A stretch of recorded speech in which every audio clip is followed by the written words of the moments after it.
Here's what's on this episode of Formula World. As always, you can find timestamps for these stories in the description or as a pinned comment.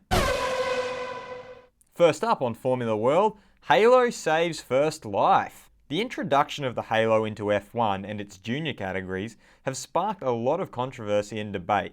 Since then, people have mostly moved on and dealt with it. But this weekend in Barcelona during the F2 sprint race, the Halo has found itself in the spotlight again. This time, due to it actually doing what it was designed to do, protect a driver's head.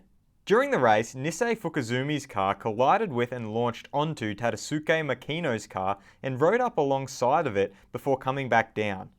The incident didn't look like much, but the evidence borne by Makino's car gives an idea of what may likely have happened to his head had the Halo not been there. Here are some photos from after the race of Makino's car and the damage shown on the Halo. Makino, who walked away unharmed from the crash, later posted this comment to Twitter. "Didn't see much when the accident happened, but afterwards very grateful to have my Halo." FIA race director Charlie Whiting, who played a significant role in the introduction of the safety device, had this to say following the incident. "One car got up over the other one. I couldn't quite see how it happened, but when you look at the tyre marks on the bodywork behind and down the side of the Halo, where the tyre marks start on the Halo, is exactly where one of the two test loads is applied. We will do an incident investigation on that. Judging by one of the photos we've seen and the accident itself, of course, it looks very much as if it could have been a lot worse without the Halo. Even if it didn't actually save his life, it could have been nasty without a Halo, judging by the track of the tyre marks." Grosjean should change sports. A major talking point of the race in Barcelona was the first lap incident involving the three cars of Romain Grosjean, Nico Hülkenberg and Pierre Gasly. Grosjean lost control when making an adjustment behind his teammate Magnussen and proceeded to spin out on the edge of the track. It was at this point that Grosjean decided to plant his foot on the throttle, and what followed was him spinning across the track in a cloud of smoke, collecting both Hülkenberg and Gasly, who tried to avoid him. Hülkenberg was scathing in his remarks about Grosjean after the race and had this to say. "He didn't look great in that scenario. Generally he likes spinning, but on the first lap is not a good time to do it with everyone there. He has to look at it and do some work on himself. He's doing the ballet dancer and wipes two out, so very frustrating. He needs to get his things together. This is not the first time he drags people down with him when he makes an error. It's very sad to lose the race this way. It hurt a lot. Grosjean should learn to aim. He's spinning 8 times a weekend. Very unpredictable. Maybe he should think about changing sport." Grosjean defended his actions, saying he didn't believe that there was much he could do. Whether it was to plant his foot on the throttle or brake, he thinks the result would have been the same. "I don't think there was much I could do. If I had braked, the car would have slid the same way. I tried to stay on the throttle to spin it and try and not face the other people. It didn't work, but I don't think there was anything different." But the FIA thinks differently, and made these comments when issuing the driver a 3-place grid penalty at the next Grand Prix in Monaco for his actions. The driver stated to the stewards that he made the decision to cross the track trying to avoid the other cars and that he felt this was his best option. The stewards found that while it is speculation as to where the driver's car would have ended up had he have chosen other alternatives, it is certain that while crossing the track in front of the following pack of cars, which he chose to do, that a collision occurred. Further, in reviewing the video, the stewards found that the car was following the line on the left side of the track and was almost fully off the track when he made the decision to cross it. The stewards therefore chose to penalise the driver. Former F1 driver Jolyon Palmer pointed out some potential hypocrisy in Grosjean's comments, citing an incident that the two had in the past. If you're driving a front-wheel drive and spinning, you bury the throttle and it will bring you around. If you do that in a rear-wheel drive, all it will do is bring the car around more. I had an accident with Grosjean myself once, and I kept the throttle buried, and he said he couldn't understand why I'd kept the throttle buried." Hamilton and Vettel agree on input.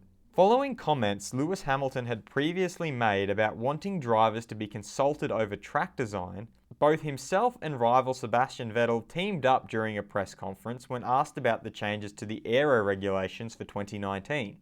Here's what Lewis had to say. "It's incredible the technology we have and what we're doing with it. We should be at least as fast as we are this year, but making racing better, in my personal opinion. Is it the same people making the decisions every time? The same group making the decision every time the rules go not necessarily the best? We should make the decisions. Sebastian Vettel echoed Hamilton's sentiment and had this to say about it. I think you should ask us what we need to overtake. I mean, we are drivers, not to say that we know everything. We don't know anything about engineering the car, but we know how the cars feel, how to drive the cars and their limitations to overtake. But we're not really asked. FIA President Jean Todt understood where the two drivers were coming from, but was quick to point out that he is always open and available to hear drivers' input and eagerly encouraged it regarding the decisions that are to be made about the sport's future. I do respect them and know how busy they can be and all that, but they have access. Unfortunately, very often there is a meeting and they don't come to the meeting. I have always tried to hear what the drivers were saying. The drivers are invited to participate, to do something. If the drivers have some comments, they are more than welcome. Any driver who wants to see me from the back of the grid to the top of the grid will be able to see me within 48 hours. So I feel that if we understand that something is wrong, we should try to find a solution. We all say we want to have a better sport, a better show, so let's do something. Button tips Ferrari for Ricciardo.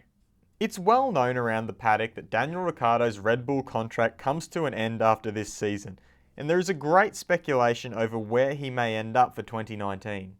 Former F1 World Champion Jenson Button believes Ricciardo is in a unique and lucky position and makes his prediction on where the Aussie driver will go.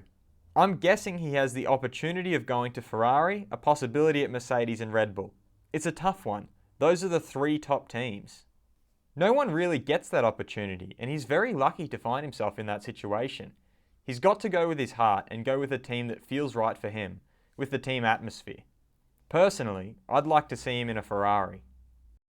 Here's what's on this episode's fast feed.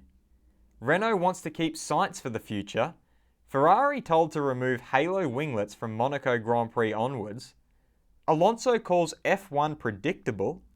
Hamilton felt synergy in his car during the Spanish Grand Prix, he says for the first time this season. Rumours of Pascal Wehrlein returning to F1 begin to surface. Christian Horner says standing on the podium a great booster for Verstappen. Verstappen was happy to have, finally, a good clean race. And Leclerc feels great after consecutive points finishes and is very excited for his home race. Formula World fans react, Ricciardo 2019. In the last episode of Formula World, I asked who you think Ricciardo will be driving for in 2019, and the results are in.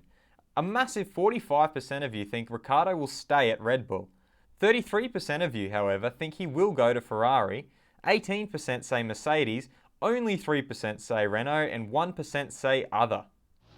Do you think the halo made a difference in the F2 collision? Be sure to vote in the poll and let me know what you think in the comments. And if you like this video, feel free to subscribe and check out my other videos for all the latest in the world of Formula 1.